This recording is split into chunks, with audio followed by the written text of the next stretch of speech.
Oke, jadi kita bahas lagi mengenai animenya dari Classroom of the Elite season kedua untuk episode ke-13-nya.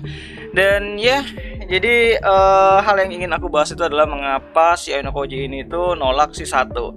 Ya jadi nantinya si Aino Koji Sato, terus Kei, terus Hirata itu bakalan double date gitu kan, bakalan pergi. Dan sebelumnya juga si Aino Koji tuh ngasih suatu perintah lah kepada Kei untuk bisa yang namanya tuh cari-cari informasi mengenai Sato.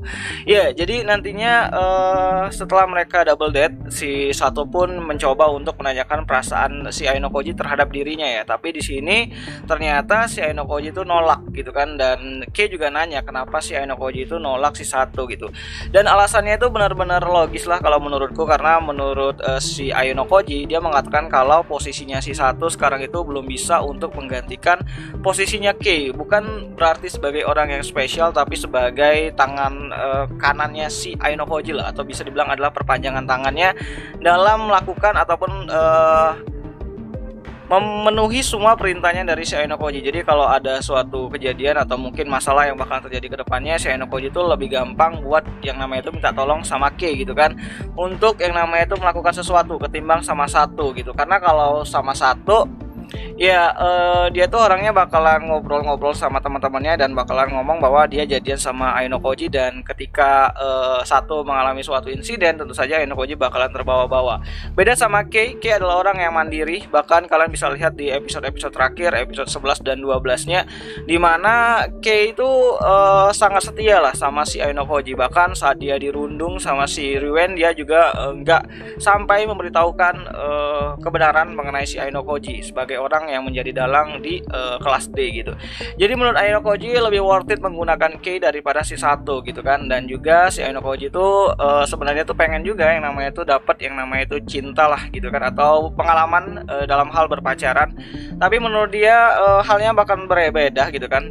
Halnya bakal berbeda kalau saja si Sato itu nembak dia sebelum festival olahraga. Tapi ketika festival olahraga itu berjalan, ya Aino Koji itu nggak bisa, karena menurut dia ya kehidupan normal untuk Sato tuh ya dia harusnya dapat pasangan yang normal, bukan pasangan yang sulit untuk mendapatkan kehidupan normal kayak Aino Koji. Dan Kei pun langsung mengerti di sini, karena ya seperti yang kita tahu, Kei mengetahui sisi lain dari Aino Koji yang merupakan orang yang bisa dibilang adalah dalang dari semua tindakan yang dilakukan oleh kelas D. Bahkan hal yang diketahui bahkan tidak diketahui oleh si Horikita juga dilakukan sama Aino Koji, dan Kei tahu itu gitu kan, khususnya untuk kasus si Kushida kemarin gitu. Jadi ini logik banget alasan dari si Aino Koji itu nolak si Sato gitu kan. Jadi ya dia berharap Sato bisa nemuin orang yang normal, pasangan yang normal, dan kedepannya juga sangat sulit untuk menggunakan Sato, apalagi dia harus melakukan beberapa percobaan lagi. Tapi kalau untuk Kei kan Kei udah tahu lah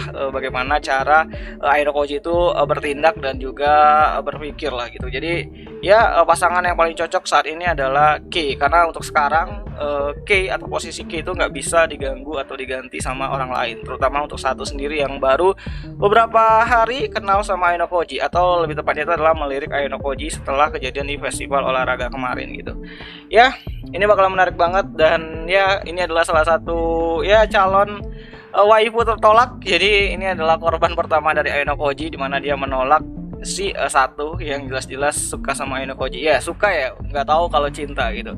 Karena menurut Aino Koji dia juga pengen ngerasain cinta, dan ternyata apa yang dia coba lakukan ternyata tidak membuahkan hasil yang dia harapkan. Karena Aino Koji ini adalah orang yang cukup memikirkan suatu hal. Jadi dia coba untuk merasakan rasa sakit dengan menari di atas telapaknya Riwen, tapi malah kebalik gitu kan. Dan ternyata dia nggak ngerasain rasa sakit juga atau rasa ketakutan juga, dan sekarang dia pengen cobain gimana rasanya mencintai seseorang, tapi ternyata nggak bisa juga, karena memang Sato bukan orang yang bisa dia coba cintai. Dan ya acara double date itu sebenarnya udah diketahui sama Aino Koji jauh-jauh hari gitu kan, dan rencana dimana situasi si Sato nembak Aino Koji juga itu sudah dipikirkan sama Aino Koji, udah di counter lah, tapi ternyata Aino Koji nolak gitu kan. Jadi intinya Kei jauh lebih baik lah daripada Sato untuk saat ini, atau lebih tepatnya itu adalah Kei itu lebih cocok untuk Ayano Koji bertindak karena memang masalah Ayano Koji bakalan lebih kompleks lagi ke depannya, jadi dia butuh key gitu. Dan ya kayaknya itu aja lah dulu mengenai video kali ini. Dan ya untuk anime sendiri bakalan tayang nanti di hari Senin besok ya, tanggal 26 September 2022, jadi jangan sampai kalian ketinggalan gitu. Dan ya itu aja lah dulu mengenai video kali ini, dan sampai jumpa di pembahasan anime lainnya. Jani.